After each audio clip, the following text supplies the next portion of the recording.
Assalamualaikum warahmatullahi wabarakatuh. Nama saya Alif Fadilah. Saya akan menuntaskan tugas dari manajemen operasional untuk membahas sebuah materi. Materi kali ini tentang penanganan bahan dan pemeliharaan fasilitas. Yang pertama yaitu tujuan penanganan bahan baku adalah untuk memastikan bahwa bahan baku yang digunakan dalam proses produksi atau manufaktur diolah dengan efisien, aman, dan berkualitas tinggi. Beberapa tujuan utama penanganan bahan baku antara lain: yang pertama, untuk memastikan ketersediaan bahan baku, mencegah kerusakan atau kerugian. Yang ketiga, meningkatkan efisiensi produksi. Yang keempat, menjaga kualitas produk. Yang kelima, meningkatkan keamanan kerja. Demi mencapai tujuan itu, penanganan bahan baku dapat membantu perusahaan dalam mencapai efisiensi operasional, meningkatkan kualitas produk, dan mencapai keunggulan kompetitif pasar. Yang kedua, selanjutnya prinsip penanganan bahan baku. Prinsip penanganan bahan baku mencakup sejumlah langkah penting untuk memastikan bahan baku dikelola dengan baik, terhindar dari kerusakan, dan tetap aman selama proses produksi.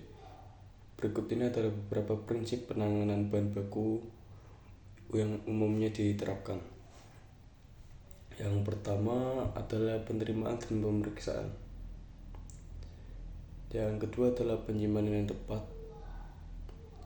Yang ketiga adalah identifikasi dan pelacakan. Yang ketiga adalah perlindungan dari kerusakan. Yang keempat adalah penggunaan yang sesuai. Yang kelima adalah penanganan yang aman. Yang keenam adalah pelatihan karyawan. Dan yang terakhir, yang ketujuh, adalah pengawasan kualitas. Dan selanjutnya nomor 3, langsung ya. Pemilihan perlengkapan untuk penanganan bahan baku. Pemilihan perlengkapan yang tepat untuk penanganan bahan baku sangat penting untuk memastikan kelancaran keselamatan proses produksi. Berikut ini adalah beberapa faktor yang perlu dipertimbangkan dalam perlengkapan untuk penanganan bahan baku. Yang pertama, jenis bahan baku. Yang kedua adalah kapasitas dan ukuran. Yang ketiga adalah material dan kekuatan. Yang keempat adalah keamanan. Yang kelima adalah kemudahan penggunaan. Yang keenam adalah pembersihan dan sanitasi.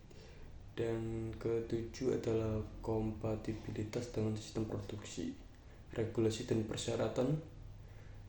Perhatikan peraturan persyaratan hukum yang berlaku dalam industri atau negara yang tempat operasi agar lebih safety lah.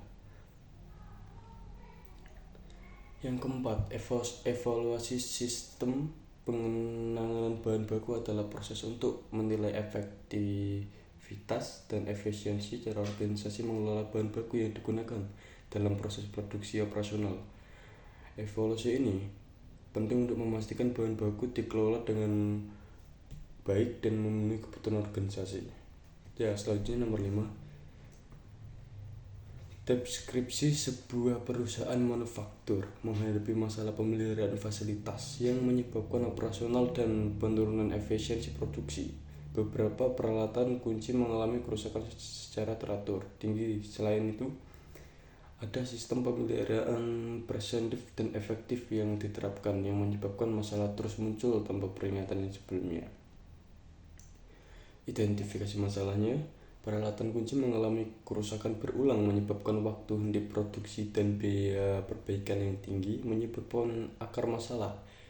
Tidak hanya sistem pemeliharaan preventif dan efektif, kurangnya pemeliharaan yang rutin, dan kurangnya pemantauan dari kondisi peralatan.